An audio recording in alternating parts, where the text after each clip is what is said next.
Welcome to another episode, guys. I wanted to do a little bit of a shout out and I guess a bit of a continuation to the interview that I did earlier with Mitali Salvi on Instagram. So if you want to listen to that interview, it was a total of about an hour and a half of talking to my friend Mitali Salvi from India. She's a dog trainer in India, and she's a balanced, what we would call a balanced dog trainer.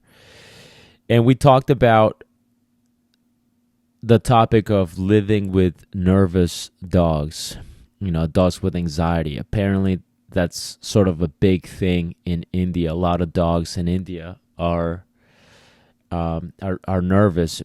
India, from my understanding, is very crowded, and a lot of the dogs, a lot of the I guess rescue or loose dogs happen to be very, very timid. That seems to be a big problem. And it is a problem here in the U.S. too, and I'm sure in different parts of the world. In the U.S., you get to see a broad range of rescue dogs. I mean, they're definitely going to see a lot of the fearful dogs. You're going to see the bold, very confident dogs too.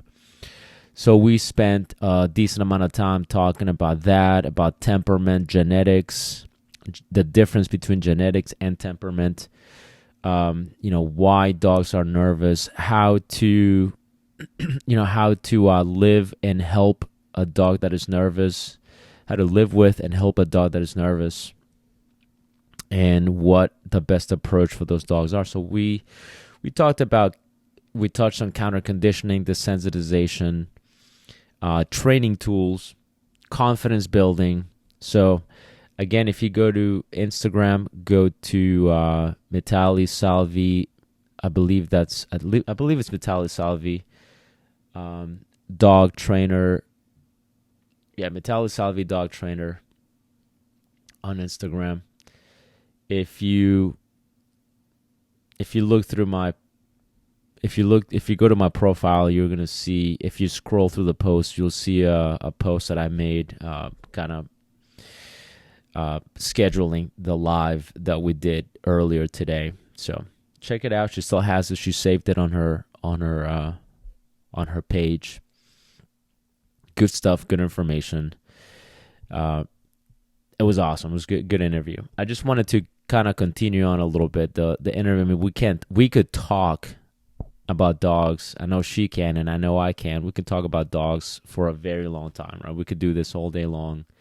It's something that a lot of us, if you're listening to this podcast, you're probably the type of person that is fascinated by this topic. Otherwise, you wouldn't be listening to me talking about this, rambling about this. But we could talk about this all day long, and condensing it into an hour and a half, you can only say so much. So I wanted to sort of pick up where we left off just a little bit. I want to add a little bit more. And so some of the things that I wanted to add to the whole nervous dog thing or I wanted to expand upon rather, is that, the nervous dogs, whether it's a nervous dog or not, you have to realize love is not the answer. It's never the answer. Love is not the answer, okay? It's your intention. That's your intent. That's what will do it. So if I have a dog that is nervous, and it doesn't matter how much I love it, if my intent is to help that dog, then I need to do what I can to help that dog. Not love the whole thing. I care about you so much, and that's why I want to do the best that I can. But you're not making any effort into improving the quality of life of that animal. You're just being selfish. You're just, quote unquote, loving it for you without really taking action. So it does take a little bit of education. It does take a little bit of doing things that sometimes don't always feel natural and comfortable to do. Like some of the things that I mentioned earlier, that we talked about earlier, was, what do you do with a nervous dog when it's in a when it's dealing with a uncomfortable scenario, right? What do you do with that? Well, I said with young dogs, I want to take control of the environment as much as I can. So I want to protect that dog. I want that dog to feel safe and comfortable when it's a young dog.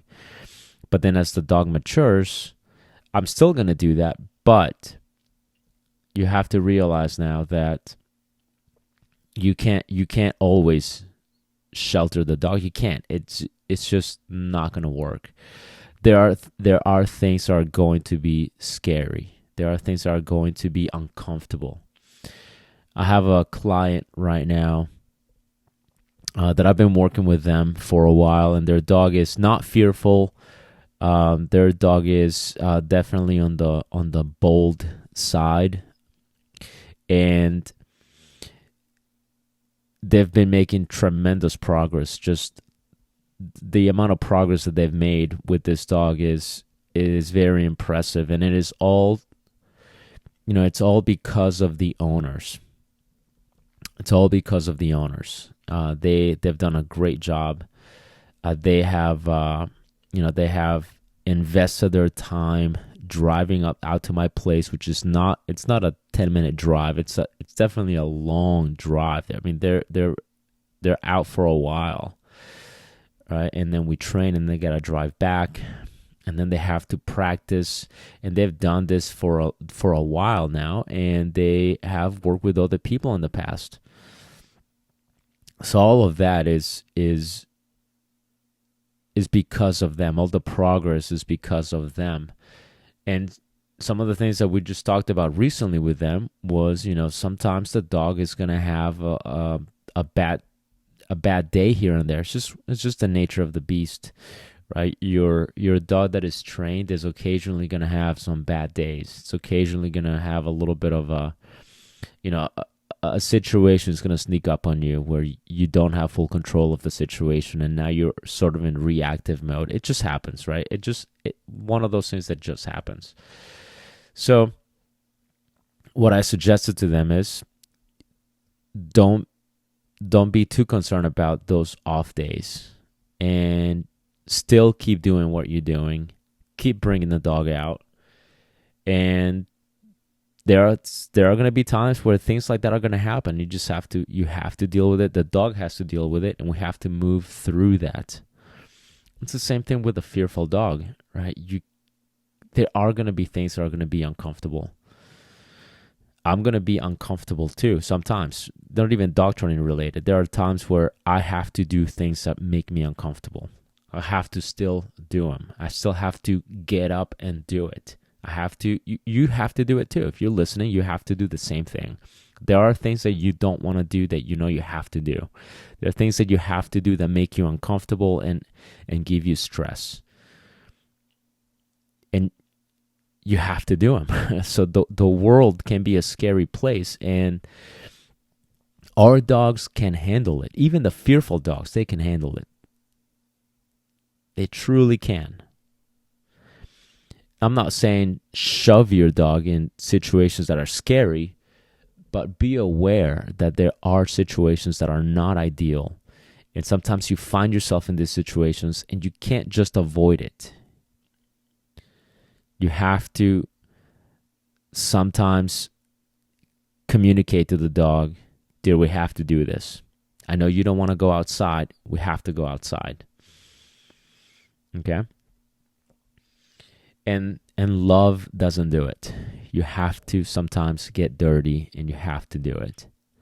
The other thing I wanted to expand on a little bit too was I started talking about this, and I started going down the rabbit hole. But I know that wasn't that interview wasn't the platform for it. And it's the purely positive training, right? The purely positive training. It's just very. I believe the purely positive training community is divided into two types of people. Purely positive trainers.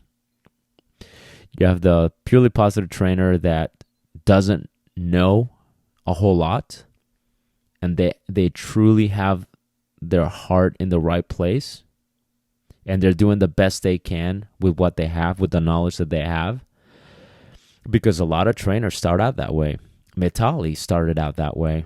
And a lot of people that I know started out that way. You start with the best that you know. You do the best that you can with what you know. And a lot of people on the purely positive side are like that. They've been handed the misinformation about the scary tools and about the scary techniques, and it's been painted to them in a way that is horrific. And again, they are new, or they don't fully have the full picture. They haven't been given the full story. And again, they do the best they can with what they have. And then you have another type of people in the purely positive community. And these are the people that don't want to know. Okay, they're in complete denial. And a lot of times they're very hypocritical. They truly would rather sacrifice a dog over admitting that some pressure would help the dog. I've seen that so many times. So that's the other type of purely positive trainer, right? The type of purely positive trainer, the type of person that will go, no, you should never ever, there's never any reason to put a dog under stress. There's never any reason to put a prong collar or to say no to a dog. Never any reason. Never, right? You're saying that even if this dog does something incredibly inappropriate, that one, it could have very bad consequences for it or for another individual, whether it's a dog or a person. You're saying even in that situation, you should never ever say no. You should never ever put the dog under stress, even if it's controlled or temporary. You should never even consider a tool, even in a situation like that. That doesn't make sense. It just doesn't make sense to me.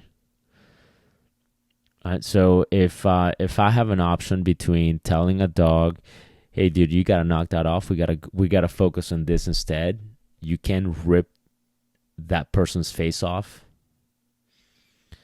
And then you have the whole BS of, well, no, all aggression is based in fear,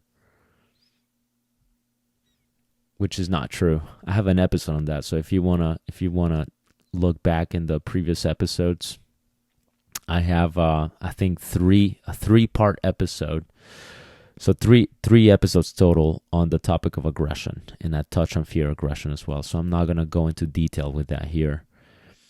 But these are the type of trainers, these are the type of people that would say never, right? Never. Like, we would rather put that dog down than put a tool on that dog. And I'm not even exaggerating about that. I may sound like I am, but I'm not. I've had clients that have been told by their previous purely positive trainers, that have been told, hey, your dog will never, ever, ever go for a walk, ever go outside its front door ever again. The only time that this dog is going to have any outside air is through the backyard by you back tying him for 15 minutes a day. And the rest of the day has to spend inside. If you have people coming over, you have to lock it in its room, but never, ever walk that dog outside. They spent over $3,000 to be told that. So what we did when I helped them out, we introduced some rules. And we taught that dog to do something more constructive with its choices. We were like, okay, here's what heel looks like. Okay, good. Now here's what heel looks like with some minor distractions. Okay, good. Now here's what heel looks like with bigger distractions. Okay, good. Now here's what heel looks like with triggers, which at the end of the day, triggers are just distractions.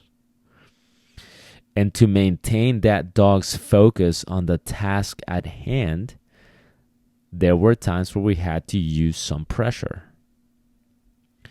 And the pressure that we used on the dog was done in a manner that was very fair. It made sense to the dog.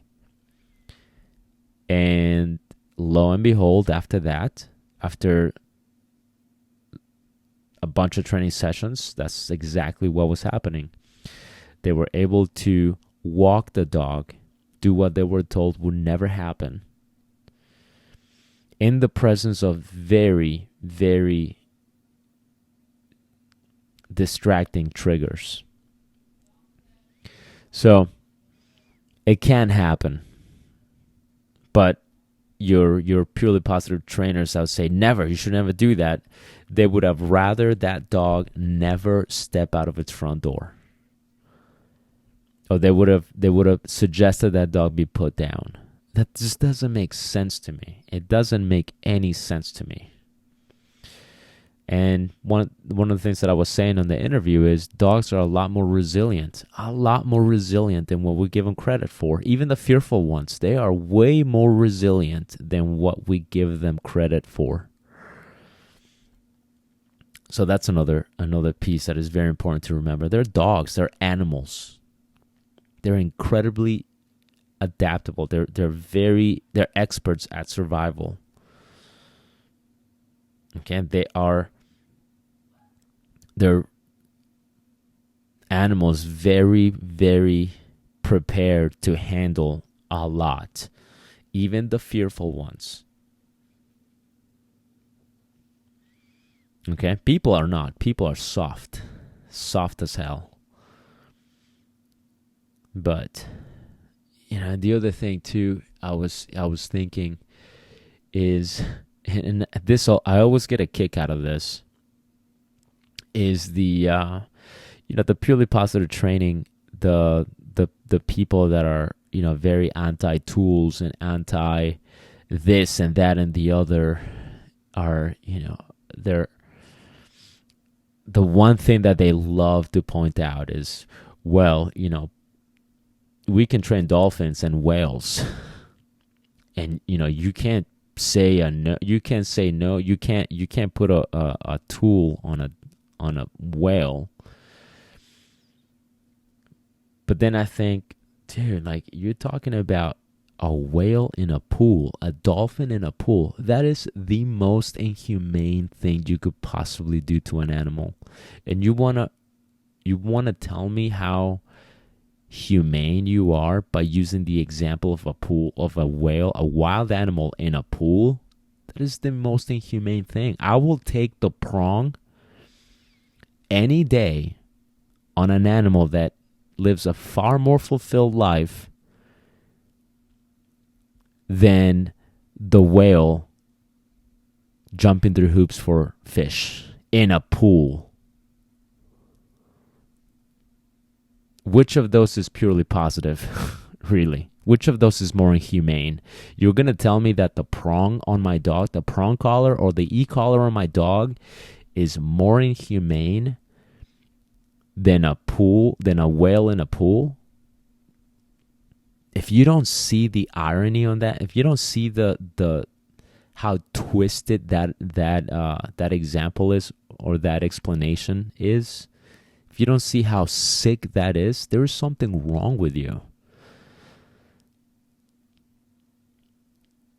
I'm reading Don't Shoot the Dog right now by Karen Pryor. And as I'm reading it, so far, everything's good. I haven't gotten too deep into the book yet. But, Karen Pryor did have a sea life park in Hawaii. She was, I think, the founder, or she bought one already in existence. I don't remember exactly, but she did run a sea life park in Hawaii. And so far throughout the book, she did mention it a couple of times. When with whales and with dolphins and with tigers in cages, when you do this, you can't do that. And I'm like, hold on a second, back up a little bit. All right, you're telling me that. I appreciate the example and the analogies. Again, I don't have anything bad to say about the book yet. The book so far is very informative. No issues with the book yet, right? Or might not be any issues. The book might be great. But I'm going back to the whale and the dolphin example, and the I believe she's already used the tiger or the other wild animals in zoo cages as sort of analogies to explain something. And again, I'm going back to, man, like you gotta be careful with that. I don't like that. I just don't like that. I think zoos are horrible.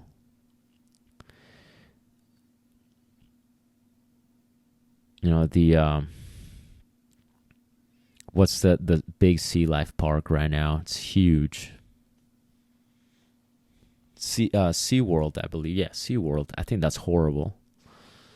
Just terrible. That's very inhumane. So I just don't understand that twisted belief that is anything humane. There's nothing humane about that.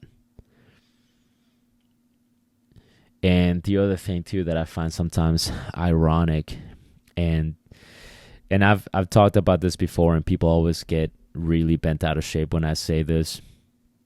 But the other thing that I find a little bit ironic is, look, if you're going to be purely positive, be purely positive. If you're going to be all about animal rights, be all about animal rights. Don't be selective. Don't cherry pick, what you're going to be passionate about when it comes to animal rights. You can't be, you don't put a prong collar on that dog. It's inhumane. It's horrible treatment of animals.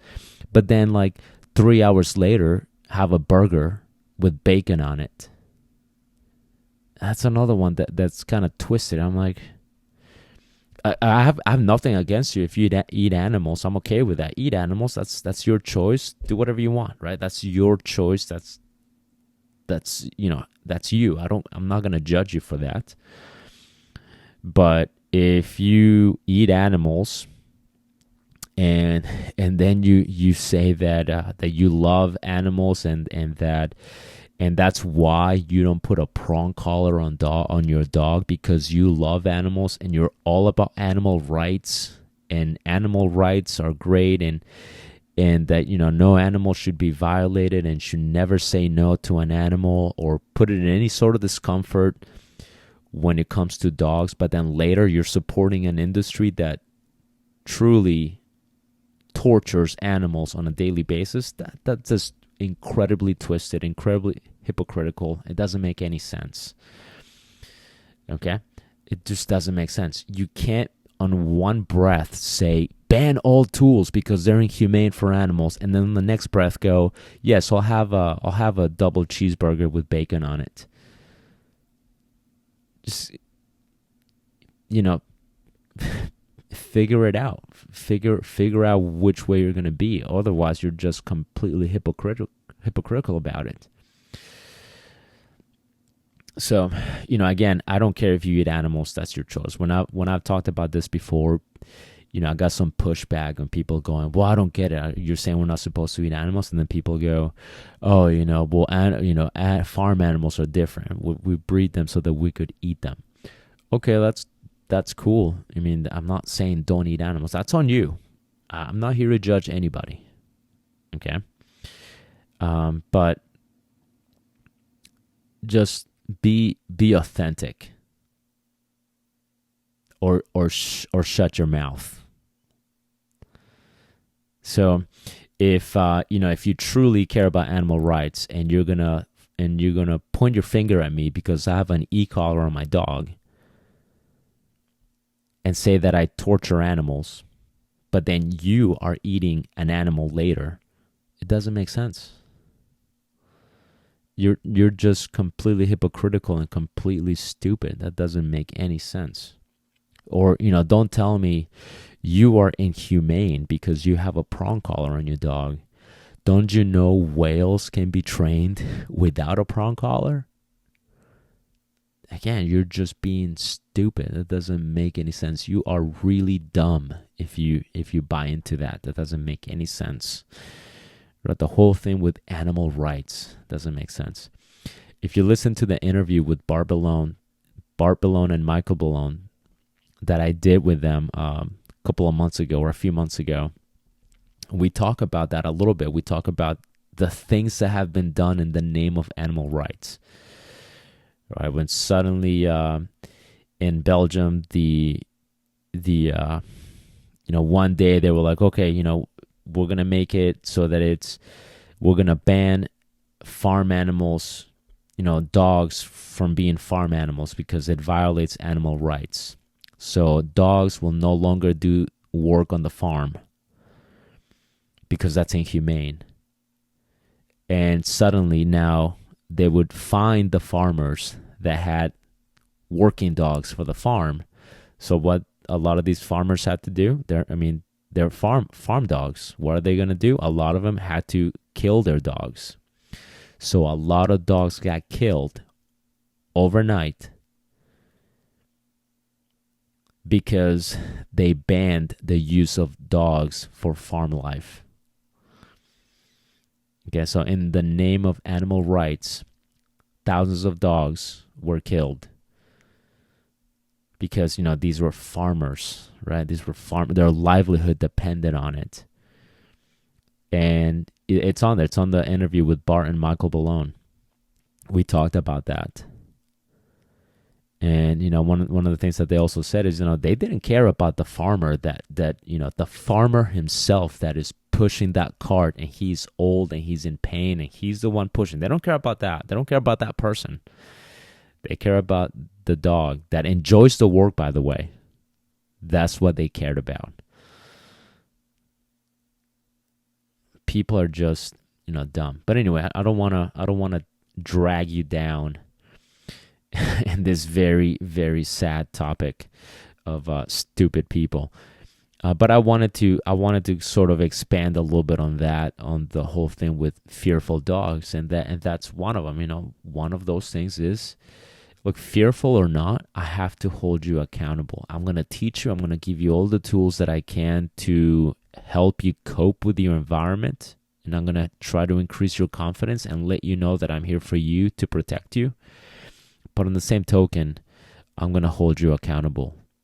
Fearful or not, there are some things that I know you don't want to do that you have to do. So that is the thing to remember about fearful dogs, okay? Any dog, really, not just fearful ones. But, yeah. So listen to that interview.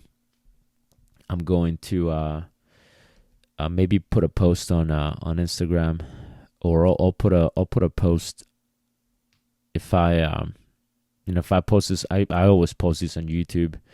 So I might post sort of the link if I can find a link to that. And make sure you check it out. Again, Mitali Salvi, dog trainer. Go to her profile and you should see the interview there. Other than that, remember to subscribe to the YouTube channel. Make sure you follow me on Instagram, Facebook, and check out my books. Go to Amazon, look up William Garrido, Garrido, and you'll see the 4 books on there. I recently released a short new Malinois owner, new working dog owner course online. And I'm also coming up with more exclusive content that I'm going to be setting up a membership for. So stay tuned for that. And I'll see you guys in the next episode.